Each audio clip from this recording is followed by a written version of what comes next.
최근 BTS를 비롯한 한류 열풍과 K-방역으로 인해 한국이 주목을 받는 가운데 이제는 한국에서 만든 제품까지 높은 위상을 자랑하고 있습니다. 놀랍게도 메이드 인 코리아가 찍힌 상품이 더 비싸게 팔리는 현상까지 벌어질 정도입니다. 여기서 그동안 우리가 잘 알지 못했던 제품 중에 전세계 시장을 석권한 상품에 대해서 알아보겠습니다. 잘 알려지지 않았지만 우리나라가 전세계 단연 1위인 분야가 있습니다. 바로 손톱깎이입니다. 한국에서 만드는 손톱깎이는 세계시장 점유율 82%나 됩니다. 전세계인들이 쓰는 손톱깎이 5개 중 4개가 국산 제품인 것입니다. 여기서 국내 중소기업 3세븐이 만든 손톱깎이는 세계시장 점유율 43%를 차지하고 있습니다. 3세븐은 1975년 설립된 기업으로 처음에 미군이 쓰다 버린 드럼통을 잘라 손톱깎이로 만들었습니다. 너무나도 조악한 품질이었지만 3세븐은 손톱깎이의 가장 중요한 절삭력을 높이려고 최선을 다했습니다. 3세븐은 윗날과 아랫날이 정확히 맞물리는 대신 윗날을 0.02mm가량 길게 처리해 타사 제품보다 절삭력이 1.5배 강할 뿐만 아니라 잘린 단면이 훨씬 깔끔하게 해주었습니다. 또한 포스코에서 고품질의 열연강제를 공급받아 여타 카피 제품이 흉내낼 수 없는 품질을 자랑했습니다. 게다가 40여 년 동안 축적된 노하우와 기술자들의 숙련도는 최상급의 손톱깎이를 만들어냈습니다. 1997년 중국의 주룽지 부총리가 산업지차를 하다 3세븐을 손에 들고 했던 이 한마디는 당시 중국 관영 CCTV를 통해 방영되면서 중국은 물론 국내에서도 큰 화제를 불러일으켰습니다. 주룽지 부총리는 외국 제품은 품질이 이렇게 훌륭한데 우리 제품은 왜 안 되는 겁니까? 우리도 노력해서 이처럼 훌륭한 품질의 제품을 만들어냅시다 라고 말했습니다. 당시 중국에게 한국의 손톱깎이는 결코 따를 수 없는 수준이었습니다. 이렇게 3세븐의 손톱깎이는 중국뿐만 아니라 전세계인들이 알아봐 주었고 이제는 전세계 인구의 절반인 30억 인구가 사용하는 세계 1위의 브랜드가 되었습니다. 현재 3세븐은 매년 8천만 개 이상의 손톱깎이를 생산해 이 중에 90%를 미국, 중국, 유럽 등에 수출하고 있습니다. 3세븐은 1위 기업이 되기까지 수많은 위기가 있었지만 매번 이를 이겨냈습니다. 1995년 3세븐은 세계 최대 항공기 제조업체 보잉사에게 고소당해 큰 위기를 맞았습니다. 보잉은 3세븐의 손톱깎이에 붙어있는 상표가 자세히 보잉 777기 출항에 맞춰 등록한 기내용 손톱깎이 상표를 베꼈다며 소송을 걸어온 것입니다. 당시 보잉의 연매출 규모는 무려 1500배나 되었기에 3세븐은 보잉의 상대가 되지 못했습니다. 보잉사는 3세븐에게 상표를 사용하고 싶다면 로열티를 내라고 했습니다. 소송은 4년 동안 진행되면서 3세븐은 미국의 상표법을 놓고 마지막 실마리를 찾아냈습니다. 미국 상표법은 선사용주의였기에 먼저 상표를 사용했다는 것을 증명하면 되는 것이었습니다. 3세븐의 이를 믿고 온 공장을 뒤져서 결국 1984년에 미국의 777 브랜드를 부착해 수출한 상품을 찾아냈습니다. 이로 인해 소송에서 3세븐은 극적으로 승리했습니다. 오히려 보잉사와의 상표권 분쟁이 국내 언론에 대서특필되며 상표를 전 세계에 알리게 되었습니다. 1990년대까지만 해도 세계 손톱깎이 시장은 원조 기업인 트림사와 미국의 레브론, 베이트, 그리고 일본의 카이 등이 점유하고 있었습니다. 하지만 온갖 견제와 위기를 이겨낸 3세븐은 이 기업들을 밀어내고 전 세계를 점령했습니다. 최근 날씨가 추워지면서 일본에서는 충격적인 보도가 나왔습니다. 일본의 이산화탄소 배출이 멈추지 않고 있는 것은 집의 단열 성능이 너무 나빠 연료를 많이 써야 하기 때문이라고 했습니다. 그러면서 이렇게 단열 성능이 낮은 주택이 표준이 되어 있는 국가는 선진국 중 일본뿐이라고 했습니다. 일본은 시공기술이 낮은 사업자가 너무 많아 단열이 잘 되는 집을 대량으로 지을 수 없다고도 했습니다. 실제로 일본인들의 75% 이상이 겨울에 실내 온도가 10도 이하인 집에서 생활하고 있습니다. 이것은 전세계 주택 실내 온도 중 가장 낮은 1위입니다. 그러면서 한국과 비교했습니다. 실제로 한국은 전세계에서 최고의 단열 기술과 난방 시스템을 자랑하고 있습니다. 특히 외국인들이 한국에 와서 가장 놀라는 것이 있습니다. 오랫동안 우리가 흔히 써와 그 훌륭함을 잘 몰랐지만 전세계에서 높게 평가받고 있는 온돌입니다. 우리 선조들은 기원전 1000년 전부터 아궁이 형태의 온돌을 사용한 것으로 추정되고 있습니다.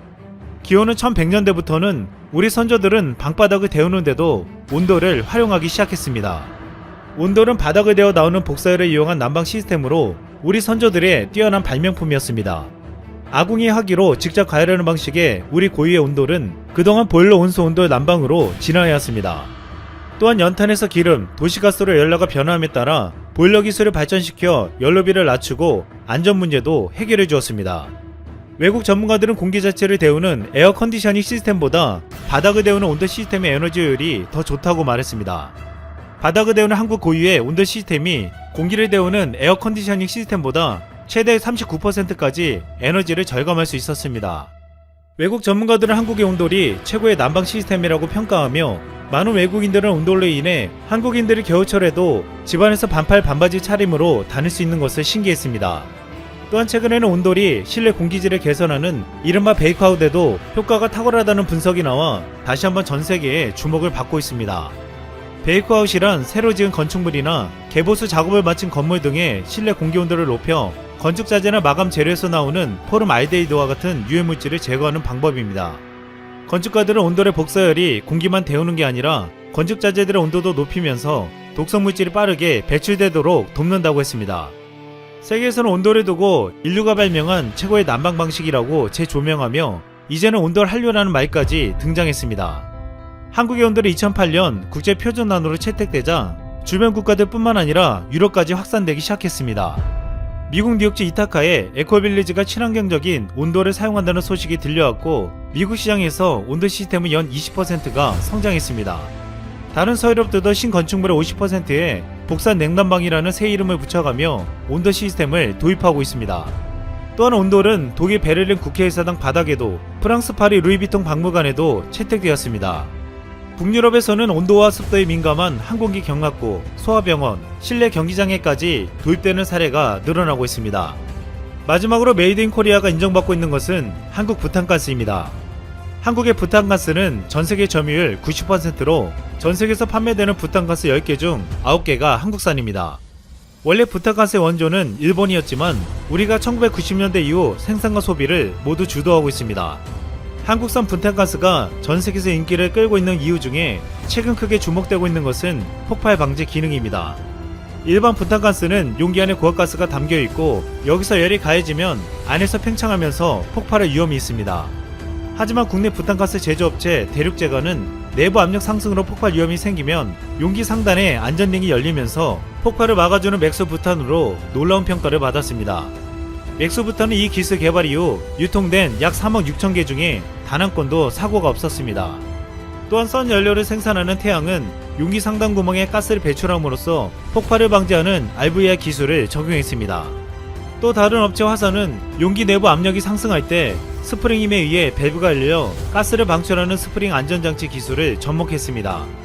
OJC는 1차적으로 밸브로 가스를 차단한 후 2차적으로 RVR 장치가 작동하는 이중 안전장치를 채택했습니다.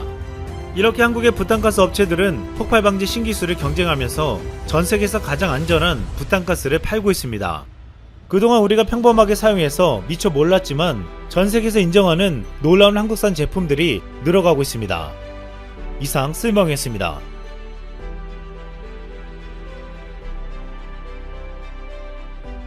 15세기 유럽인들이 해양을 통해 유럽 밖으로 진출한 대항해 시대부터 1931년 영국 연방이 만들어질 때까지의 영국을 우리는 브리티시 엠파이어, 대영 제국이라 불렀습니다. 세계 역사상 가장 큰 규모의 제국으로 미국, 캐나다, 아프리카, 인도, 호주, 뉴질랜드, 동남아에 대영 제국의 땅이 존재했습니다. 정확한 크기는 3,550만 제곱킬로미터로 지구 육지 전체 면적의 4분의 1에 달합니다. 이 때문에 태양이 지지 않는 나라라는 수식어까지 붙었죠. 청나라까지 무너뜨리며 세계 최강국으로 등극한 영국은 무려 100년 동안 세계 경찰을 자처했습니다. 현재 미국이 갖고 있는 영향력보다 훨씬 더 막강하고 위협적이었습니다. 세계 최초로 기차와 증기선 등 앞선 과학기술과 산업혁명에 의한 산업화를 바탕으로 인도 등의 대규모 식민지를 건설하고 전 세계 무역을 장악했습니다. 여기서부터 나온 막대한 자금을 바탕으로 세계를 지배했는데 해적을 진압하고 치안을 유지했고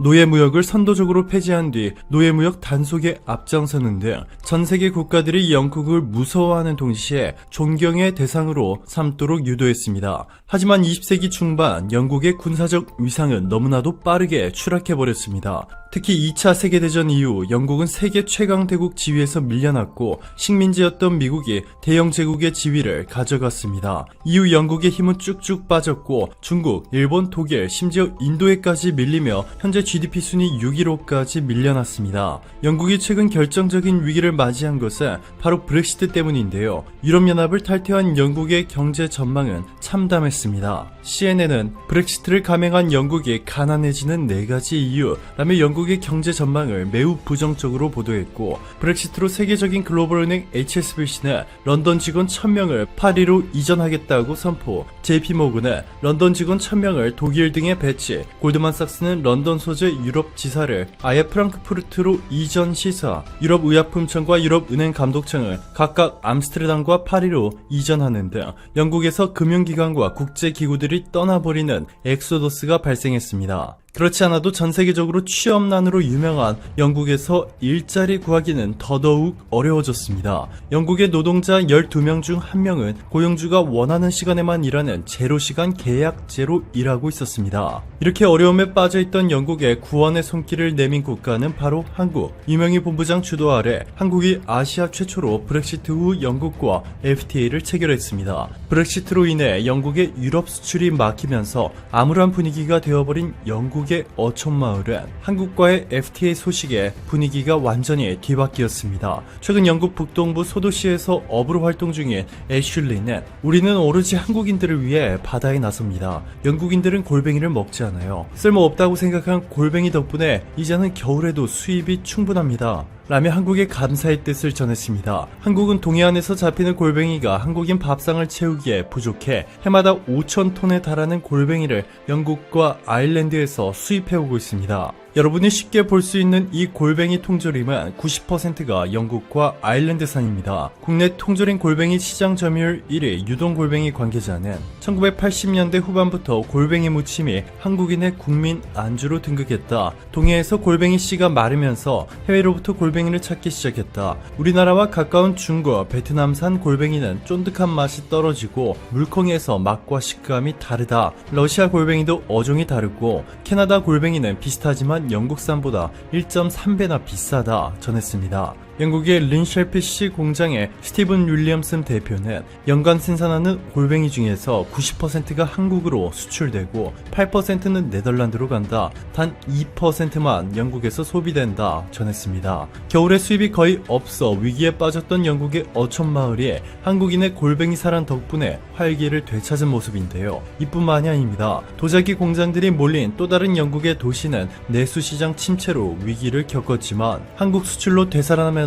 아시아 국가 중 유일하게 한국을 이렇게 지도에 표기해두며 한국의 중요성에 대해 강조했습니다. 이렇게 영국 내 한국의 영향력이 너무나도 강력해지면서 영국이 한국에 깜짝 선물들을 쏟아내고 있습니다. 롤스로이스가 한국의 항공모함 기술을 이전해주겠다는 깜짝 소식과 함께 올해 6월 영국에서 대면 방식으로 개최하는 G7 정상회담에 한국을 초청하기까지 한국과 영국의 비약적인 협력 체제에 전 세계인들의 이목이 집중되고 있습니다. 오늘도 감사합니다. 최고로 멋진 하루 보내시길 바랄게요.